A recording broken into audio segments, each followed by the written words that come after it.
People have been living here for 4 or 5 days. No government official came here. There is no help from the government. Our children are starving. Our livestock are starving. Disease has broken out here. There are mosquitoes here. Nobody cares about us. Where should we go? It's been 6 months since the floods in Pakistan. In June last year, a brutal combination of climatic factors unleashed a devastating deluge that would not cease until August. Their extent is hard to comprehend. The direct impact of the flooding killed at least 1,700 people, and as many as 40 million have been affected. Over 1 million houses have likely been destroyed, and nearly half of Pakistan's crops have been ruined. When the rains finally stopped, 1/3 of the country was left underwater. And things have only gotten worse since then. Pakistan has been rocked by successive bouts of political instability, the economic crisis has only deepened, and inflation has rocketed out of control. Combined with the fallout from the floods, Pakistan is on the brink of a full-fledged disaster. 6 months on, what have the floods left behind in Pakistan? What impact have they had on the economy and especially on food security? And how do we try to mitigate future disasters? I'm Ali Abbas Ahmadi, and you're listening to The New Arab Voice.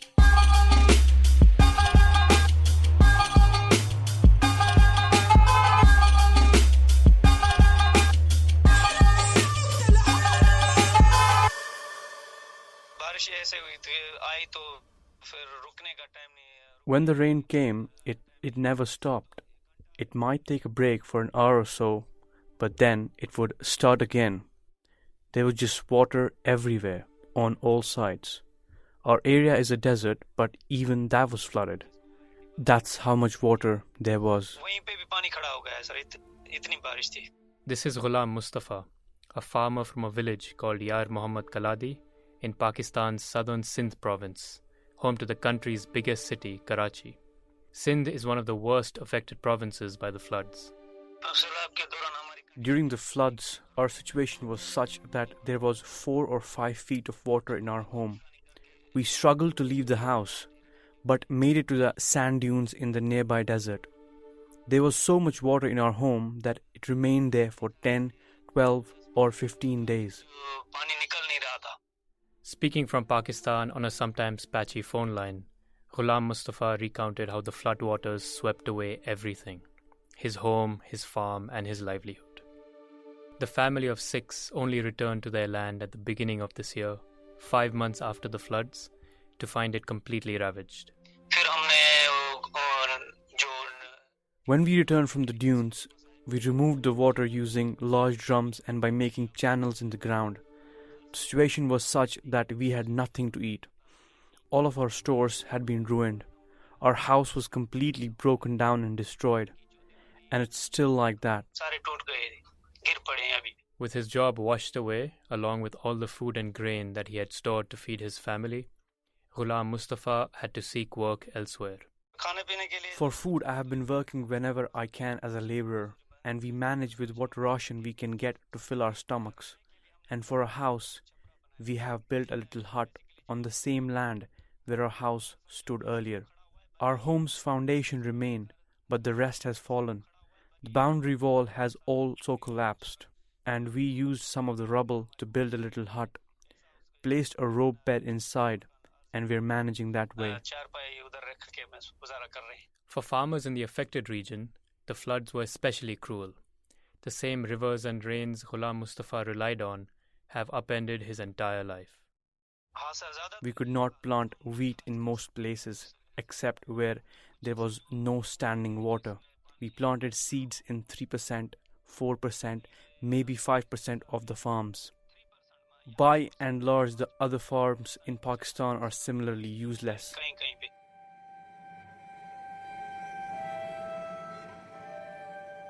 The mighty Indus River, by far the longest in Pakistan, running down the country like a spine from north to south.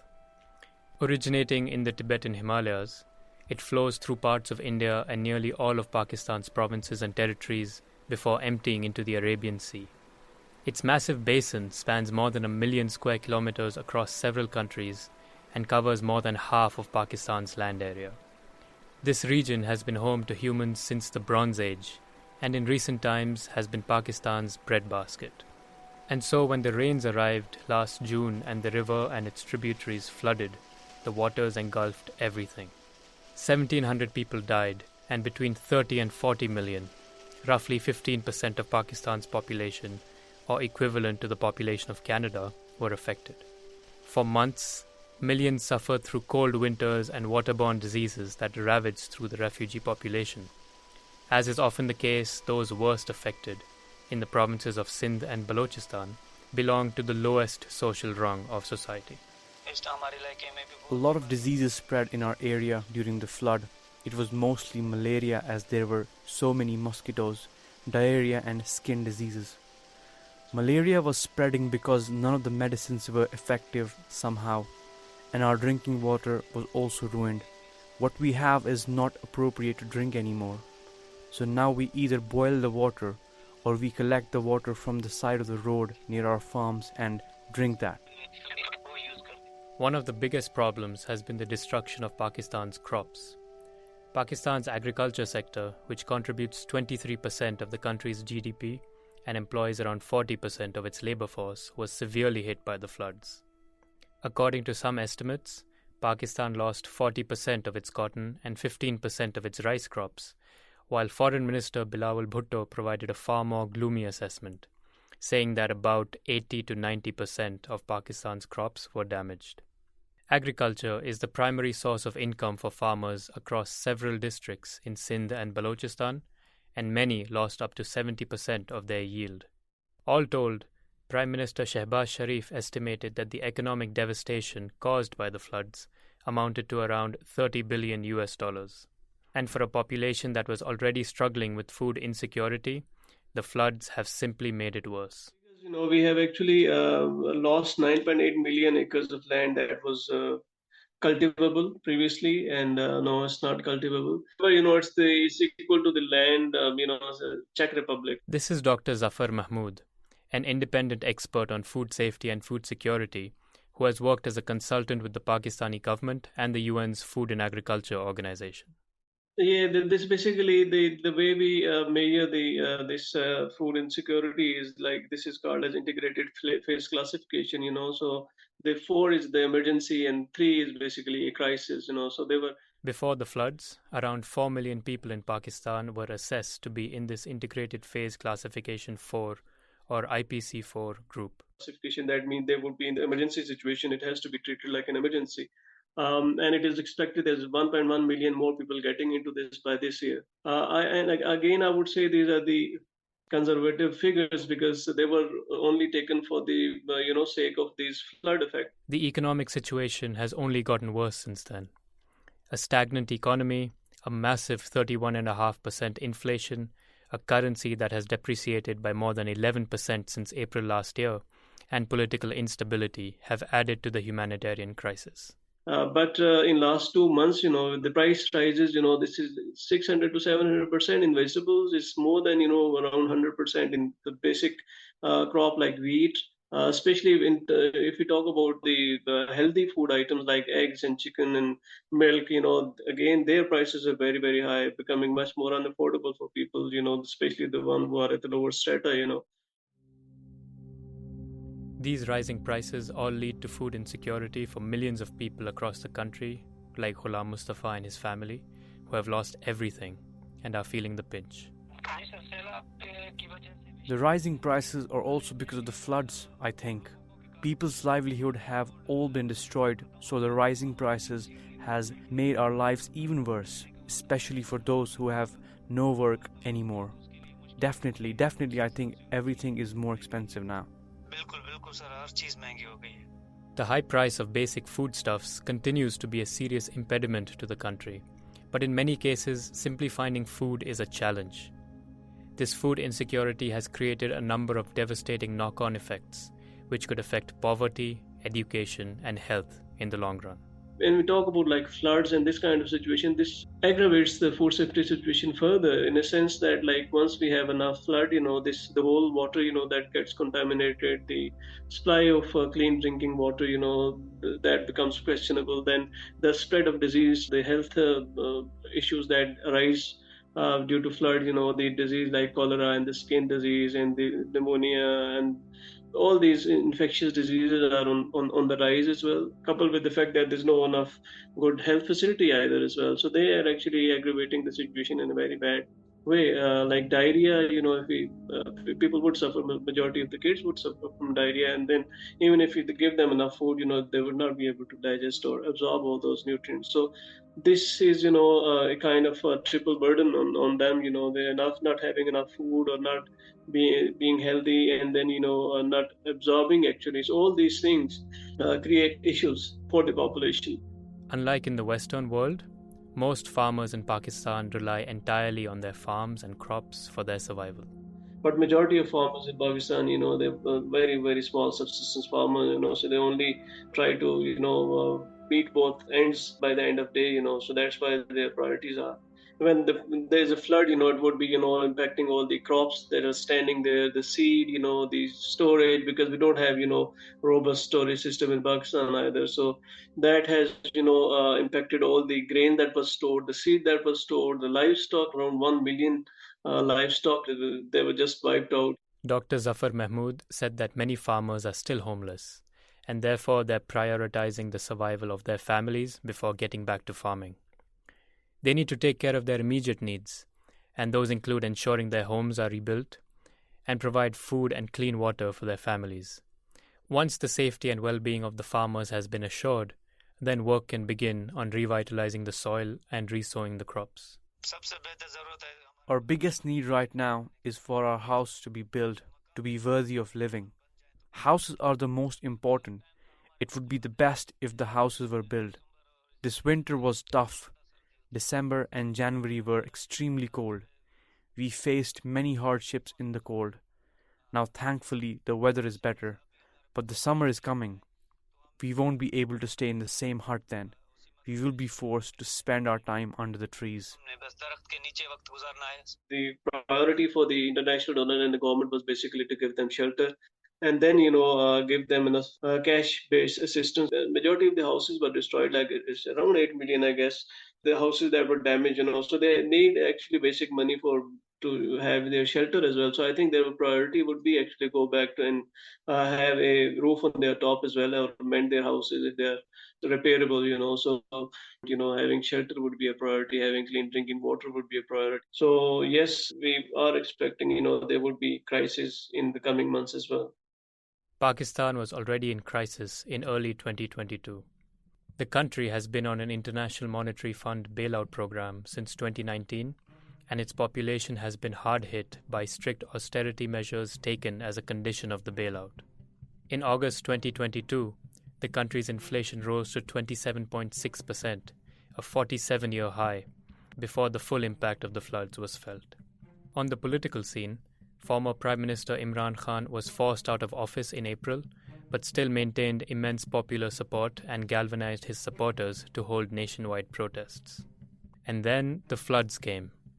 They have compounded the situation to the point where calling it a crisis seems insufficient and diluted. So at the moment, even the people who are living a life over poverty line, they are getting into the poverty line as well because of unemployment, all the other bad indicators of the economic situation of Pakistan as well.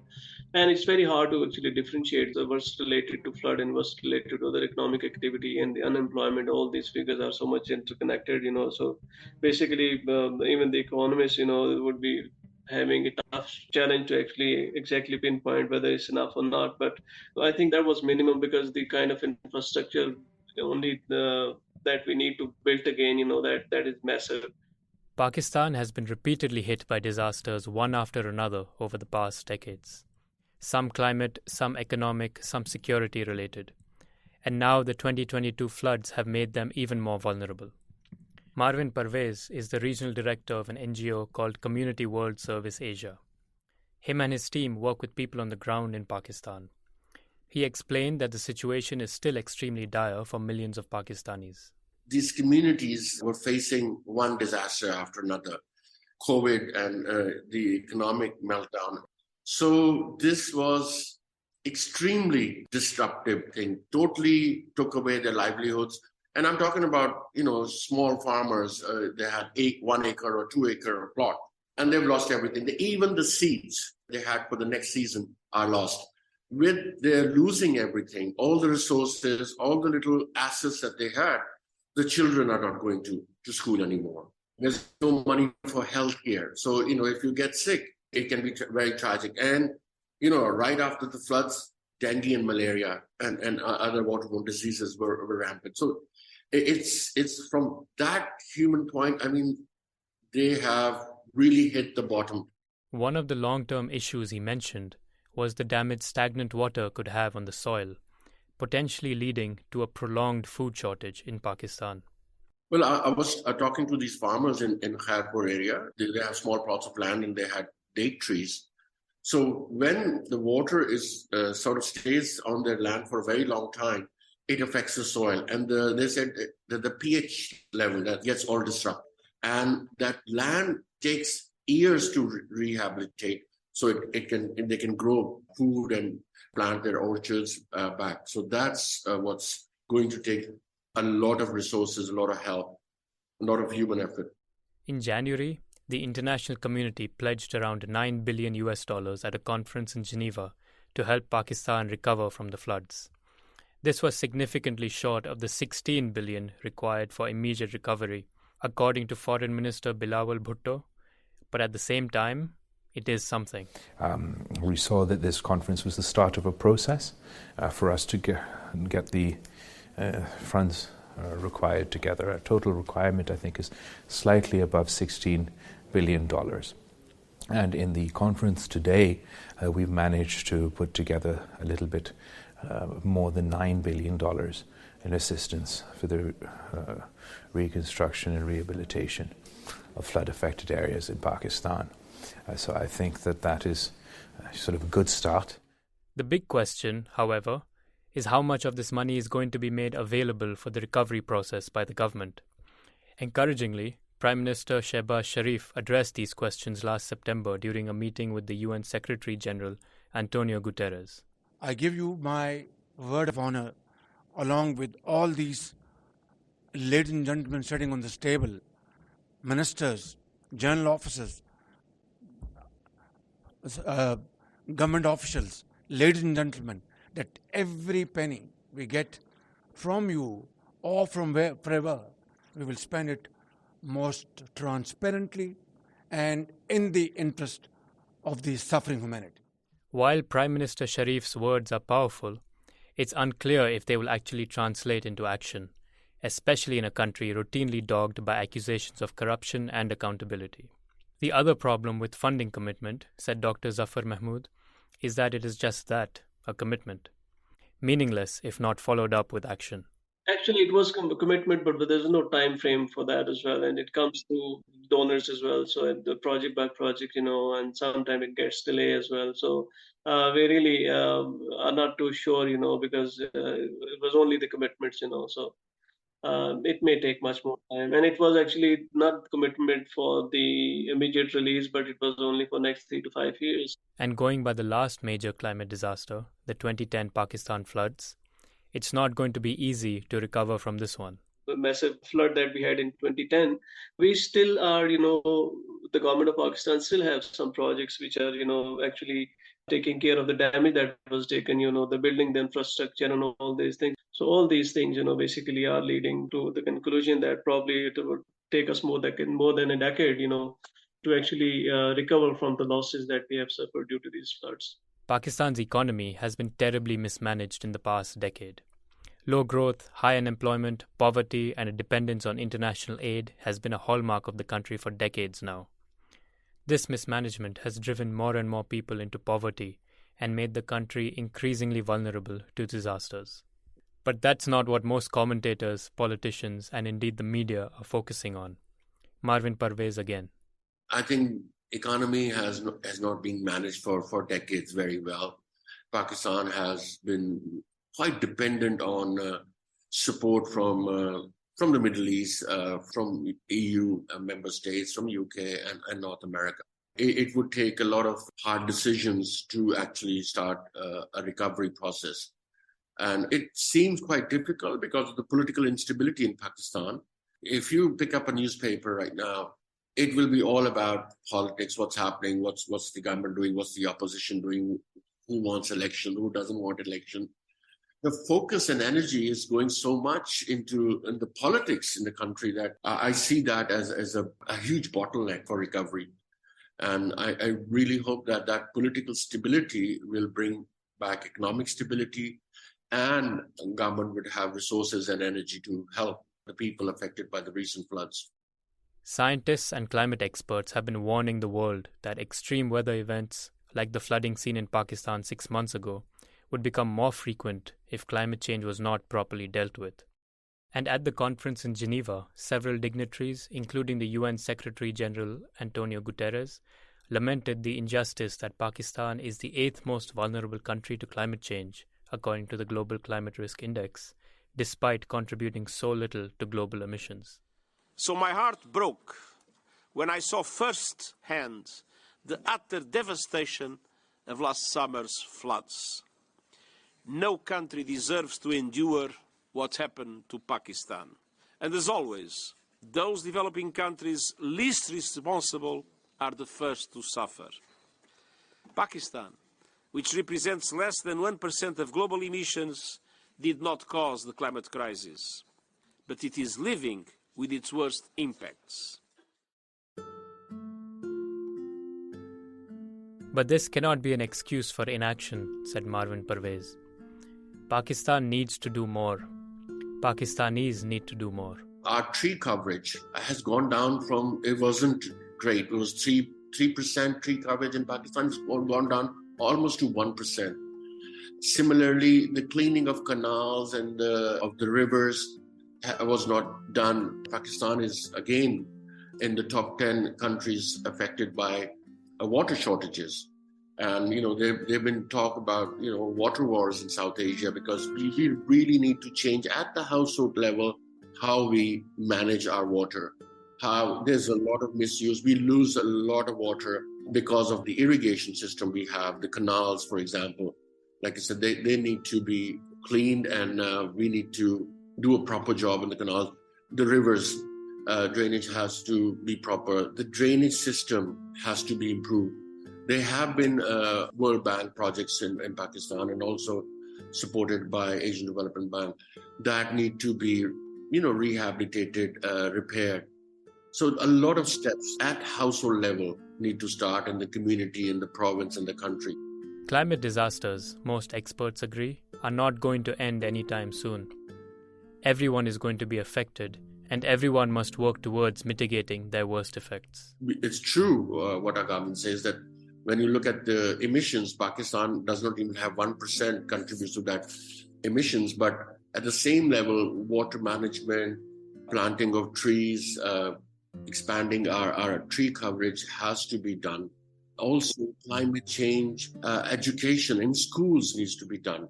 So a lot of steps we have to be done at the community and national level in Pakistan to be properly prepared for the phenomena. And I think this is just the start. We'll see more and more disasters on global and regional level caused directly by climate change. In the grand scheme of things, it's unclear whether the international community will learn much from these floods. As the United Nations Development Programme Administrator Achim Steiner said in January, it is essential for all countries to alter the way our economies are run to counter the threat of climate change.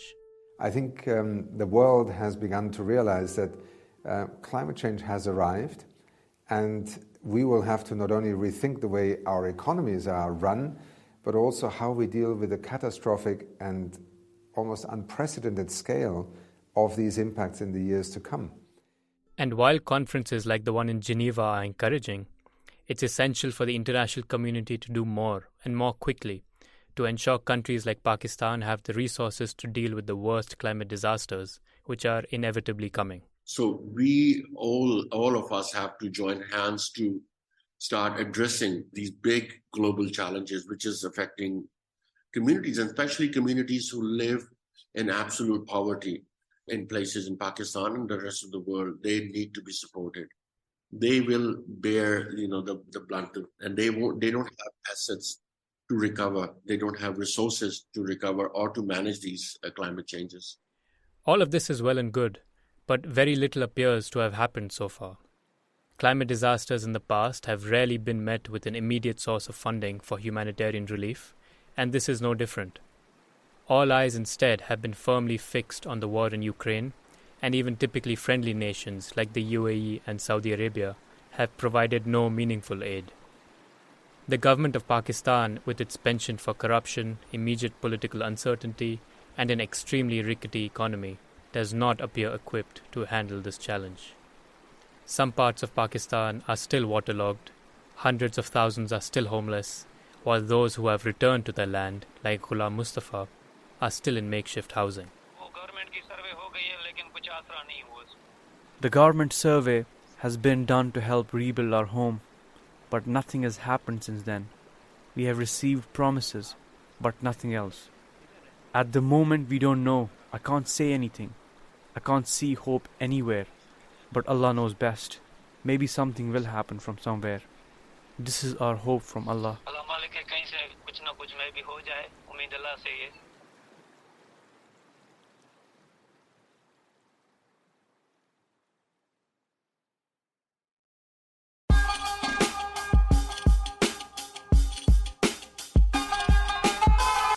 This episode of The New Arab Voice was written by me, Ali Abbas Ahmadi, and produced by Hugo Goodrich, and featured Muhammad Abuzar. Our theme music was by Omar El Fil. The New Arab Voice will be back next week. Until then, you can find all our previous episodes on all major podcast platforms. You can also check out our Instagram page and Twitter account, both at The New Arab Voice, for additional content. We also have a weekly newsletter which you can sign up for. Find the link in the show notes. You can subscribe to the podcast so you never miss an episode, and you can also rate and review, which helps us spread the word. Don't forget to follow The New Arab on Facebook, Twitter, and Instagram for all the latest news, analysis, and opinion from the region.